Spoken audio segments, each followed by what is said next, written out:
Hola a todas, hola a todos, ¿qué tal? ¿Cómo estáis? Y bienvenidos al siguiente capítulo del curso de Svelte. En el capítulo de hoy vamos a ver cómo se pueden hacer componentes anidados, que es quizás una de las características más importantes que tiene que tener cualquier framework orientado a componentes. Porque lo normal va a ser que cuando hagamos una aplicación orientada a componentes, cada uno de los elementos menores se convierta en un componente separado, pero luego los tendremos que ir agrupando para ir fabricando una aplicación más grande donde unos componentes contienen otros. Es un poco como mismamente Visual Studio Code, que realmente podemos verlo como una aplicación dividida en dos componentes, la ventana lateral de la izquierda y la ventana principal.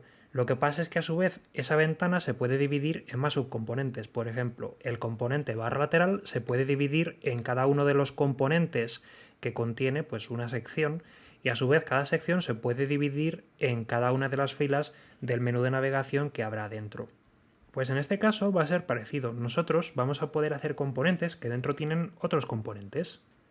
Por ejemplo, en este caso vamos a fabricar un componente llamado interior que va a contener saludos también como los que hemos puesto acá y lo que vamos a hacer es pintar ese componente en su lugar. Por ejemplo, voy a crear un archivo dentro de la carpeta src y le voy a dar como nombre interior.svelte.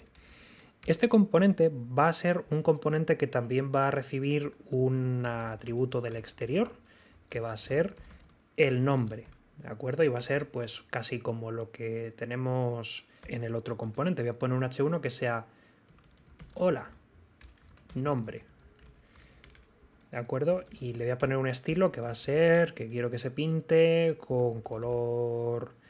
vamos a ponerle algo tipo brown o algo tipo purple y un font size de 2,5 rem. ¿Vale? Con esto tenemos un componente que es muy simple, solamente pinta un hola mundo, y ahora lo que voy a hacer es utilizarlo desde el componente principal, desde el componente app. Entonces, ¿cómo podría utilizar mi componente? Pues primero lo tendré que importar, y para importar un componente tendré que utilizar la etiqueta, o sea, tendré que utilizar la secuencia import, que es como cuando importas desde cualquier otra biblioteca de JavaScript o cuando cargas un archivo dentro de otro. Lo que pasa es que en este caso yo utilizaré tal cual el componente esbelte, por ejemplo, punto barra interior. Y no os olvidéis de poner punto esbelte al final, para que lo pueda reconocer como un componente de esbelte y haga las transformaciones pertinentes. Entonces ahora, una vez que tengo importado mi componente interior, todo lo que tengo que hacer es, como podéis imaginarlo, utilizarlo. Así que voy a etiquetar el componente y lo que voy a hacer es que como si fuese cualquier otra etiqueta HTML dentro voy a poner tal cual interior. La I tiene que ser mayúscula porque tiene que ser exactamente igual que en la variable que yo he importado. Y que si mi componente no tiene descendencia, cosa que por el momento va a seguir siendo así, tenemos que poner una barrita antes del cierre, como si fuese cualquier otra biblioteca orientada a componentes, como por ejemplo React. Es decir, si mi componente se llama barra de arriba, pues yo pongo tal cual, pues barra de arriba y le pongo la barrita antes del cierre pues para que quede claro que este componente no tiene descendencia, ¿de acuerdo? Y lo que va a ocurrir con esto es que cuando yo guarde el archivo se va a pintar el componente. Lo que pasa es que en este caso lógicamente me dice que está mal porque no le he pasado el atributo que está esperando. Interior lleva declarado un prop externo que se llama nombre y que se supone que se lo hay que dar. Bueno, pues cuando metemos un componente dentro de otro, pasarle props es como pasarle parámetros a una etiqueta HTML regular. En este caso le pondré un atributo llamado nombre y le volveré a poner el nombre. En este caso, por ejemplo, vamos a poner Dani, ¿vale? Y ahora vemos cómo compartirla. Y ahora con esto ya queda automáticamente corregido realmente. Así que ahora pues mi componente recibe la prop correctamente y ya está. Fijaros que en el caso de los dos componentes, si yo aquí cambiase este title por un h1, se pintarían los dos cada cual con un estilo diferente. Esto es lo que os contaba hace un par de lecciones donde os decía que a pesar de que yo ponga estilos tipo H1, P, A, pues al final va a quedar perfectamente separado para que nunca haya ningún tipo de conflicto entre dos etiquetas HTML que tengan exactamente el mismo valor. En este caso, por ejemplo, el de arriba tendrá una clase llamada esbelte con un identificador y el de abajo tendrá otra etiqueta con un atributo clase que sea esbelte pero otro valor completamente diferente. Así jamás habrá ningún tipo de conflicto. Una pregunta, ¿podría por ejemplo pasarle una variable como prop?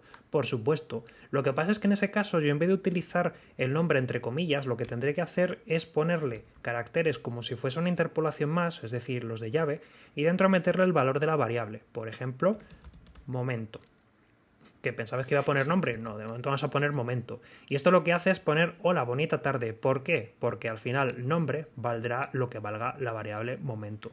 Utilizaremos también esto cuando queramos pasarle tal cual números, porque cualquier cosa que pongamos entre comillas, aunque sea tal cual un prop, se le pasará como un string salvo que se diga lo contrario. Pero bueno, eso es algo que iremos viendo progresivamente. También le podemos pasar la variable nombre, lógicamente, pero en este caso tendremos una prop que sea nombre, cuyo valor también es nombre. Podemos escribir esto rápidamente si quitamos el atributo con su nombre y simplemente lo escribimos así, interior y luego nombre. Esto lo que quiere decir es que existe un atributo llamado nombre cuyo valor también casualmente es nombre. Y es una forma mucho más corta de escribir un prop cuando se va a llamar exactamente igual que la variable a partir de la cual va a sacar su valor. ¿Por qué tenemos que escribir el nombre del componente con mayúscula? Pues creo que es bastante lógico. Necesitamos una forma de poder distinguir entre etiquetas HTML estándar y etiquetas que se correspondan con componentes interiores que nosotros vayamos a estar importando y estar utilizando. Y la forma de poder diferenciar entre una cosa y otra es utilizando las mayúsculas. Mientras que en otros frameworks, como por ejemplo los orientados a Web Components, lo normal es utilizar varias palabras separadas con un guión. Pero en el caso de estos componentes, como por ejemplo igual que ocurre en React y en Vue, lo normal es utilizar mayúsculas para poder entender que interior es un componente propio y no simplemente una etiqueta HTML. Nos vemos en próximos vídeos, espero que esta lección os haya sido útil, un saludo y hasta luego.